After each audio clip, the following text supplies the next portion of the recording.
Hey everyone, welcome to Advanced Exercise Physiology. This is Chapter 5, Cell Signaling and the Hormonal Responses to Exercise. The objectives of this chapter are as follows. 1. To describe the concept of hormone-receptor interaction. 2. To identify the 4 factors influencing the concentration of hormones in the blood. 3. To describe the mechanism by which steroid hormones act on cells. 4.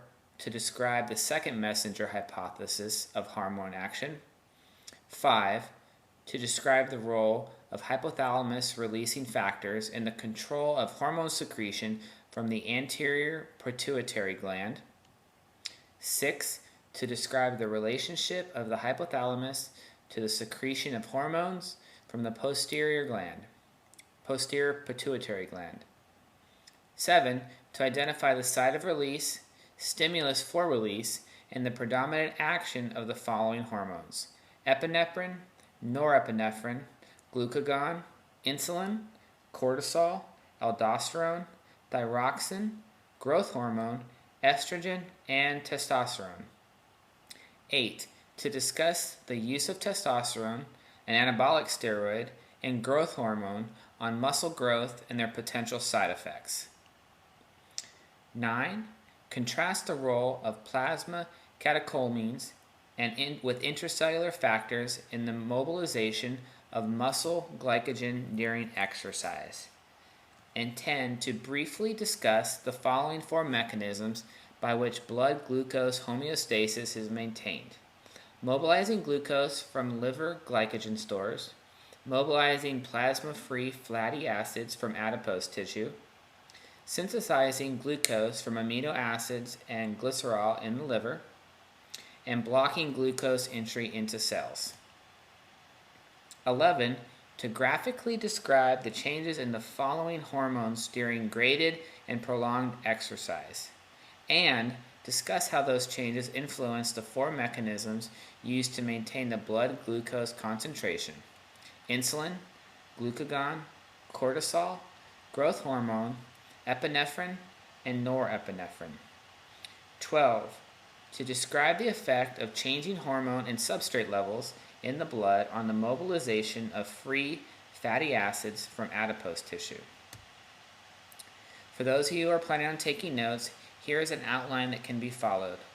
The 3 major topics will include neuroendocrinology, hormones with the regulation and action, and hormonal control of substrate mobilization during exercise. We'll first address neuroendocrinology. This involves the neuroendocrine system. The endocrine system releases hormones, and the nervous system uses neurotransmitters. It also involves endocrine glands, which release hormones directly into the bloodstream. With the use of hormones, they alter activity of tissues that possess receptors to which the hormone can bind.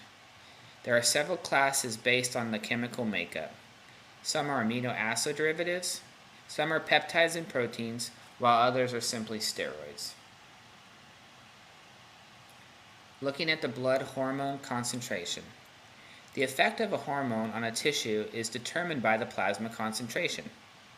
This can be determined by the rate of secretion of the hormone from the endocrine gland, which would involve the magnitude of input, as well as the stimulatory versus inhibitory input. We also look at the rate of metabolism or excretion of the hormone, in particular at the receptor and by the liver and kidneys. We have the quantity of the transport protein, in particular relating to steroid hormones, and we have changes in the plasma volume.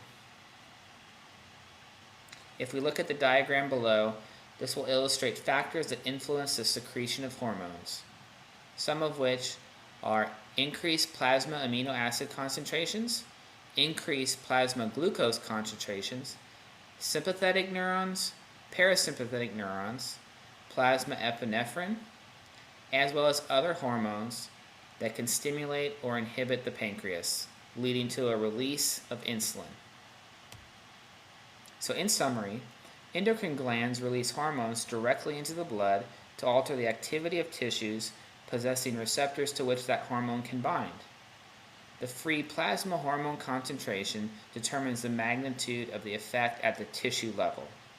And free hormone concentrations can be changed by altering the rate of secretion or inactivation of that hormone, the quantity of the transport protein, as well as the plasma volume. Moving on to hormone receptor interactions, hormones only affect tissue with specific receptors.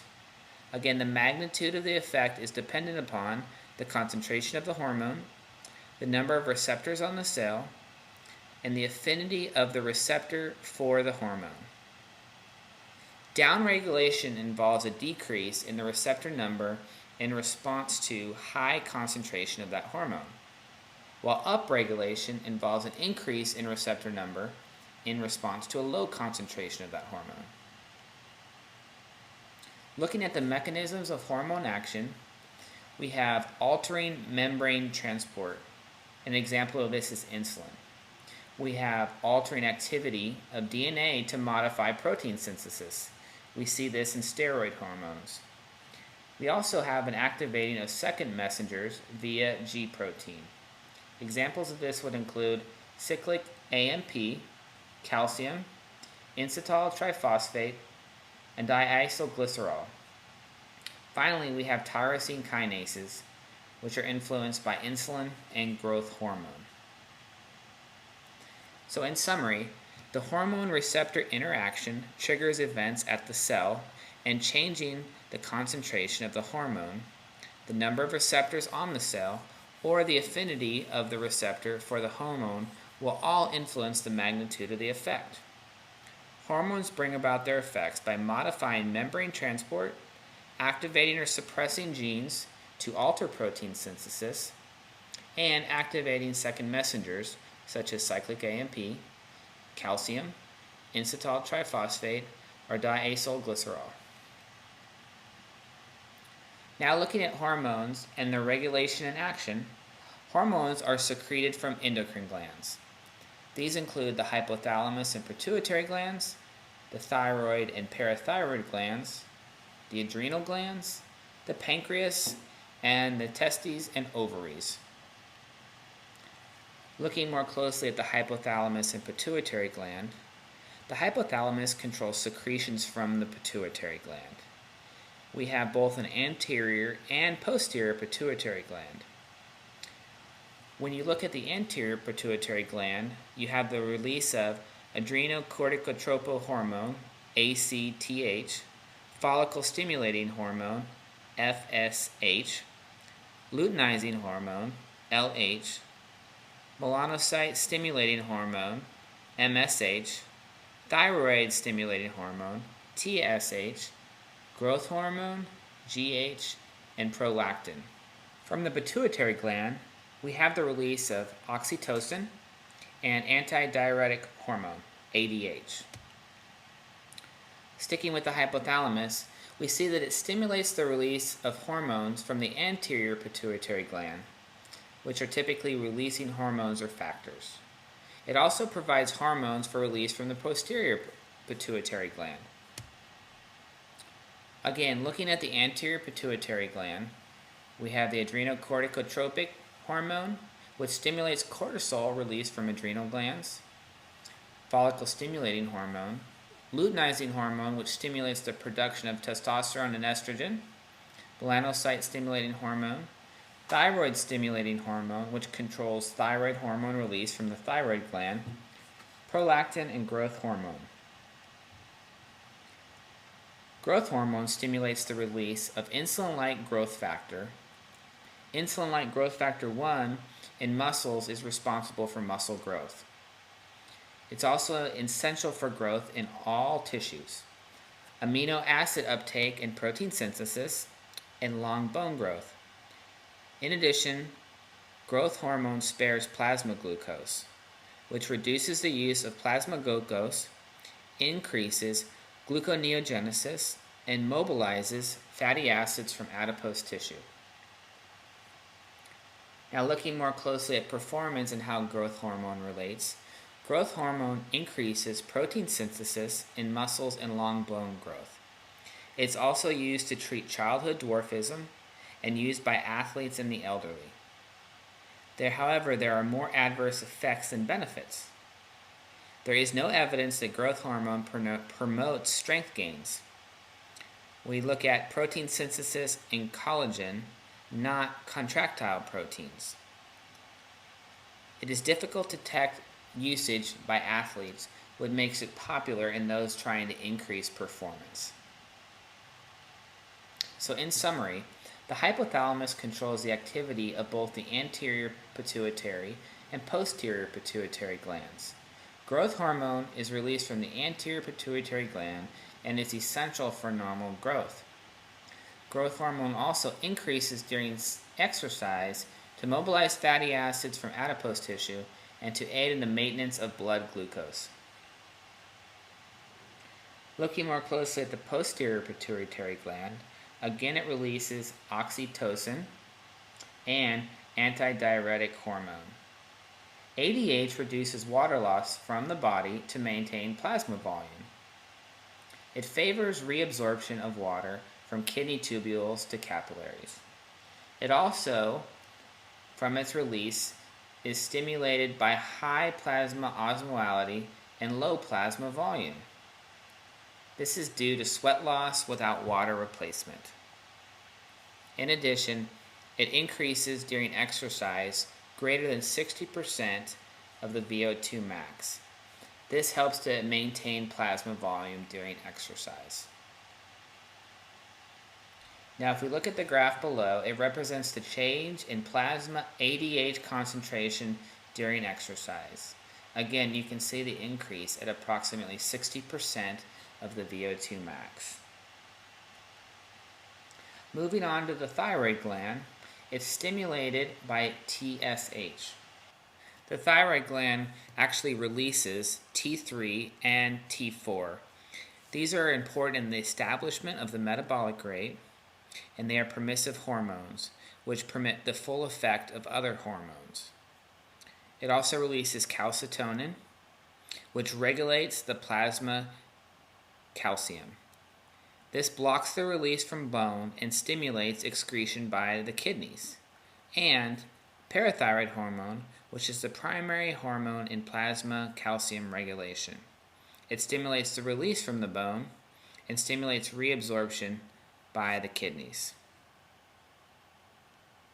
In summary, thyroid hormones T3 and T4 are important for maintaining the metabolic rate and allowing other hormones to bring about their full effect.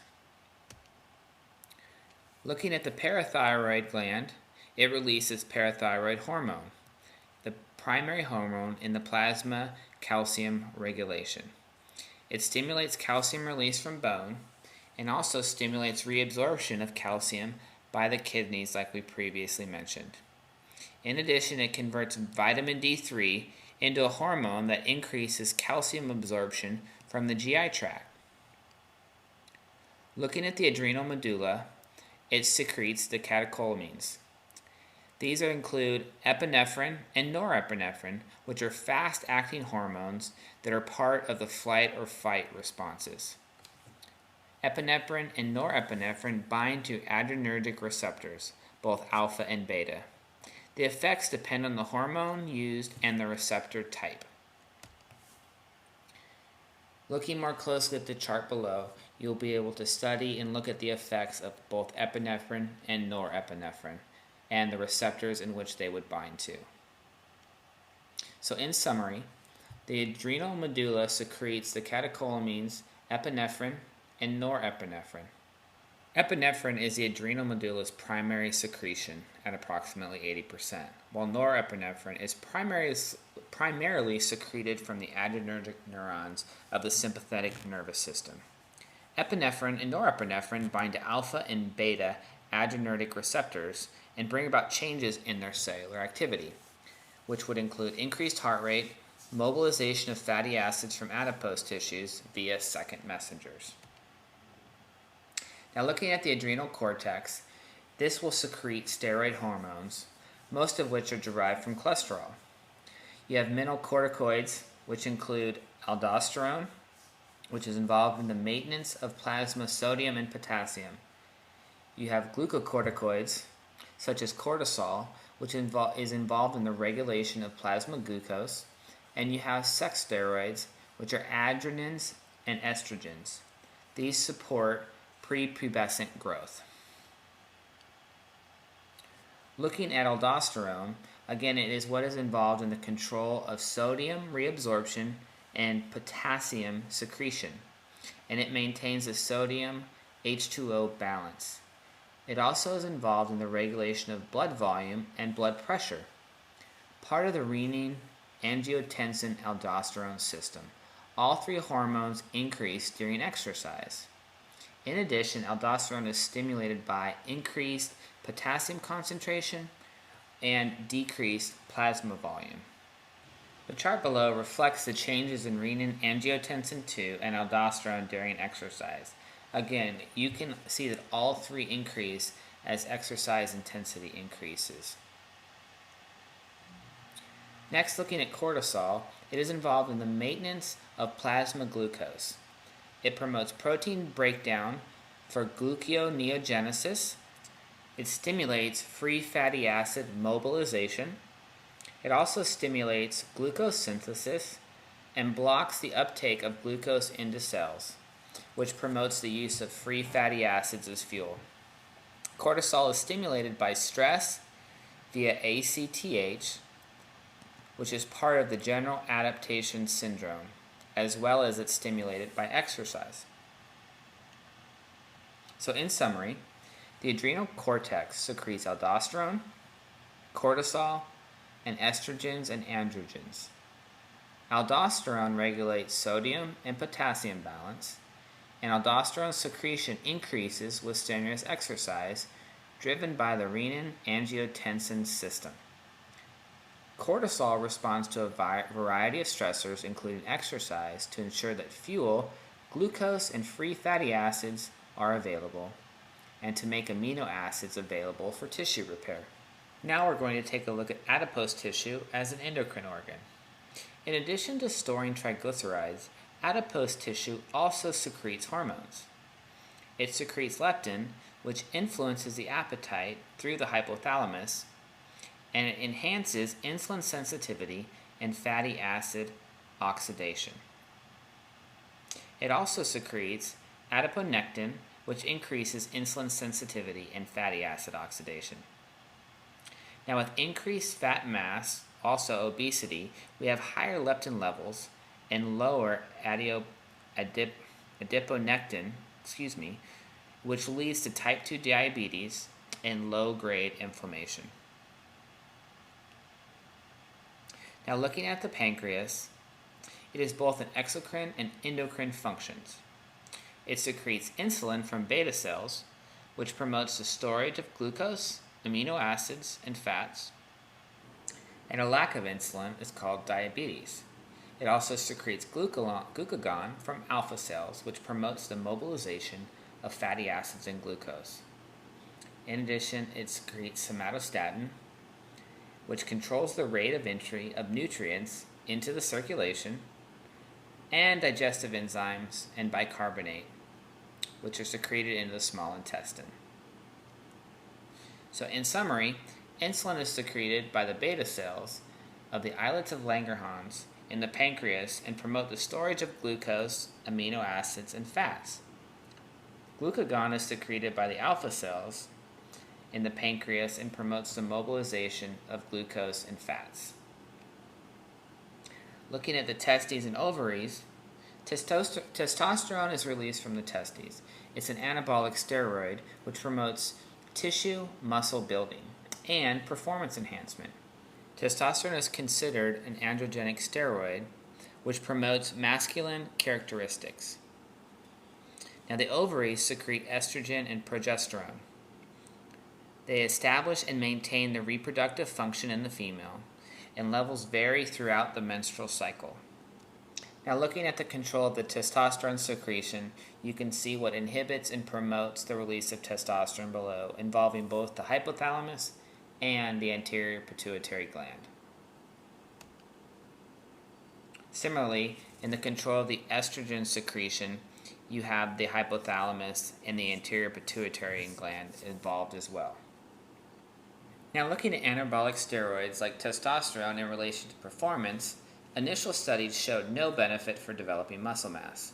This is in contrast to real-world reports. However, subjects used 10 to 100 times the recommended dosage.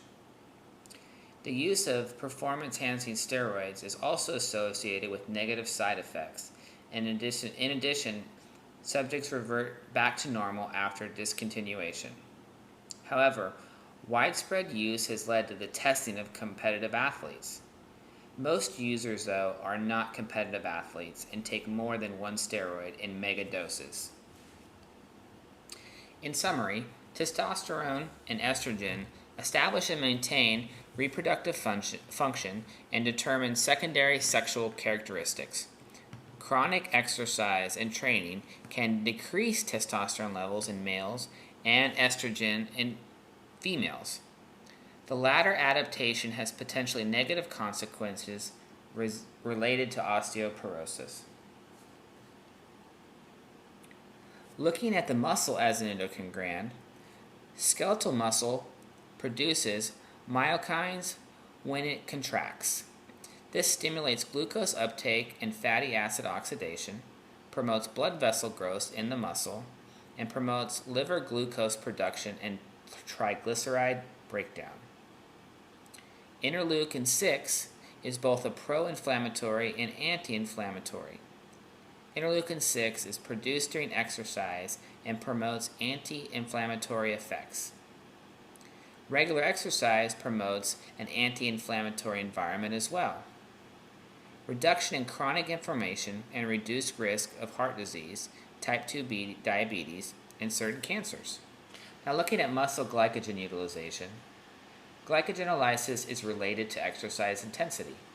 High-intensity exercises results in greater and more rapid glycogen depletion. Plasma epinephrine is a powerful stimulator of glycogenolysis. High-intensity exercise results in greater increase in plasma epinephrine. Now, the control of muscle glycogen utilization involves the breakdown of muscle glycogen, which is under dual control. First, epinephrine cyclic AMP via the beta-adrenergic receptors. We also have calcium calmodulin, which enhances during exercise due to calcium release from the sarcoplasmic reticulum. Looking at the evidence for the role of calcium calmodulin in glycogenolysis, propanediol, a beta receptor blocker, has no effect on muscle glycogen utilization. And the diagram below represents how epinephrine and calcium calmodulin control glycogenolysis. In summary, glycogen breakdown to glucose in muscle is under the dual control of epinephrine cyclic AMP and calcium calmodulin. The latter's role is enhanced during exercise due to the increase in calcium from the sarcoplasmic reticulum. In this way, the delivery of fuel, i.e. glucose, parallels the activation of contraction. Now, looking at blood glucose homeostasis during exercise, plasma glucose maintained in 4 different processes. We have the mobilization of glucose from the liver glycogen stores, the mobilization of free fatty acids from adipose tissue, which actually spares blood glucose. We have gluconeogenesis from amino acids, lactic acid, and glycerol. We also have the blocking of the entry of glucose into the cells, which forces the use of free fatty acids as fuel. Now, when we look at that it is controlled by hormones, we see that it is permissive and slow acting. Thyroxine, cortisol, and growth hormone are all involved. And during fast acting, we see that epinephrine, norepinephrine, insulin, and glucagon are involved. If we look at the thyroid hormones, we see that they act in a permissive manner to allow other hormones to exert their full effect. T3 enhances the effect of epinephrine to mobilize free fatty acids from adipose tissue. There's no real change in T3 and T4 during exercise. Now looking at cortisol, we see that it is a slow-acting hormone. The effects of cortisol are to stimulate free fatty acid mobilization from adipose tissue, enhance gluconeogenesis in the liver, and to decrease the rate of glucose utilization by the cells. We also see its effect on exercise is to decrease during low-intensity exercise, but that it increases during high-intensity exercise above approximately 60% of the individual's VO2 max. Changes in the cortisol may be related to repair of exercise-induced tissue damage. And the graph below represents the changes in plasma cortisol during exercise. Again, you can see at low intensities, the concentration is decreased, and at high intensities, the concentration is increased. Now looking at growth hormone, we can see that it is a slow-acting hormone as well. The effects are that it supports the action of cortisol, again, which decreases glucose uptake by tissues, increases the fatty acid mobilization, and enhances gluconeogenesis in the liver. Now the effects of exercise on growth hormone are that it increases in plasma GH with increased intensity, and there's a greater response in trained runners. The diagram below represents the role of growth hormone in the maintenance of plasma glucose. We can also see the changes in plasma growth hormone during exercise.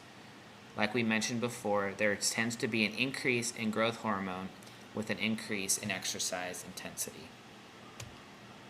So in summary, the hormones thyroxine, cortisol, and growth hormone act in a permissive manner to support the actions of other hormones during exercise.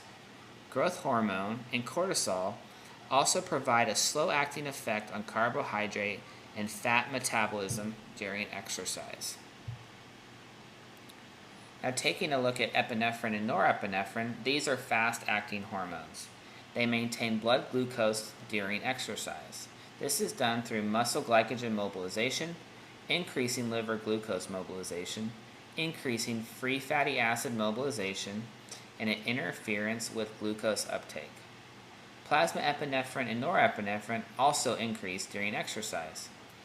This is related to an increase in heart rate and blood pressure during exercise.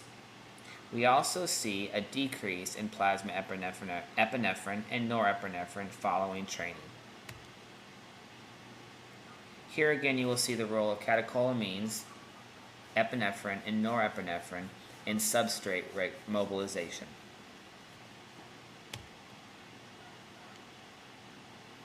We can also see from the graph below the changes in plasma, epinephrine, and norepinephrine during exercise like we mentioned before. Now looking at insulin and glucagon, these are both fast-acting hormones as well.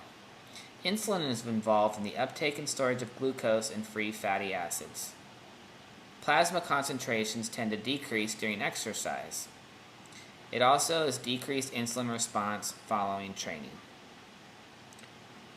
For glucagon, it is involved in the mobilization of glucose and free fatty acids as fuels. We see that plasma concentrations increase during exercise and that concentration decrease in response to training. Both insulin and glucagon secretion is influenced by catecholamines.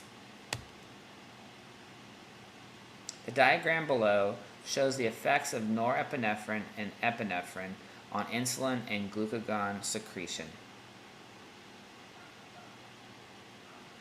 In summary, plasma glucose is maintained during exercise by increasing liver glycogen mobilization using more plasma-free fatty acids, increasing gluconeogenesis, and decreasing glucose uptake by tissues.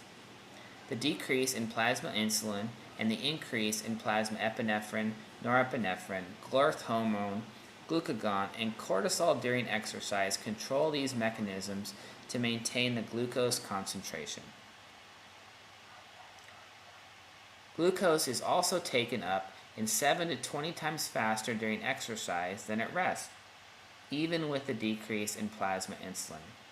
The increases in intracellular calcium and other factors are associated with the increase in the number of glucose transporters that increase the membrane transport of glucose. We also see that training causes a reduction in epinephrine, norepinephrine, glucagon, and insulin. Finally, looking at hormone-substrate interactions, we see that free fatty acid mobilization is dependent upon hormone-sensitive lipase. We also see that free fatty acid mobilization decreases during heavy or high-intensity exercise. This occurs in spite of the persisting hormone stimulation for free fatty acid mobilization. This might be due to high levels of lactic acid, which promotes the resynthesis of triglycerides, an elevated hydrogen concentration, which inhibits HSL, inadequate blood flow to the adipose tissues, or insufficient albumin to transport free fatty acids in the plasma. In summary, the plasma free fatty acid concentration decreases during heavy exercise, even though the adipose cell is stimulated by a variety of hormones to increase triglyceride breakdown to free fatty acids and glycerol. This may be due to high hydrogen concentrations, which may inhibit the hormone-sensitive lipase, the high levels of lactate during heavy exercise, which promote the resynthesis of triglycerides, an inadequate blood flow to adipose tissue, or insufficient albumin needed to transport free fatty acids in the plasma. With all the information being presented, I want to give you several study questions to help you better understand the content of this chapter. Question 1. Draw and label a diagram of a negative feedback mechanism for hormonal control using cortisol as an example. 2. List the factors that can influence the blood concentration of a hormone. 3. Discuss the use of testosterone and the growth hormone as aids to increase muscle size and strength, and discuss the potential long-term consequences of such use. 4. List each endocrine gland, the hormones secreted from that gland, and its or their actions. 5. Describe the two mechanisms by which muscle glycogen is broken down to glucose for use in glycolysis. Which one is activated at the same time as muscle contraction? 6. Identify the 4 mechanisms involved in maintaining blood glucose concentration. 7. Draw a summary graph of the changes in the following hormones with exercise of increasing intensity or duration: epinephrine, norepinephrine, cortisol, growth hormone, insulin, and glucagon. 8. What is the effect of training on the responses of epinephrine, norepinephrine, and glucagon to the same exercise task? Briefly explain how glucose can be taken into the muscle at a high rate during exercise when plasma and insulin is reduced. Include the role of glucose transporters. 10. Explain how free fatty acid mobilization from the adipose cell decreases during maximal work in spite of the cell being stimulated by all the hormones to break down triglycerides. And 11. Discuss the effect of glucose ingestion on the mobilization of free fatty acids during exercise. This concludes Chapter 5 on cell signaling and the hormone responses to exercise. Please refer back to your text or this lecture if you have any questions, or feel free to email me at any time. Thanks.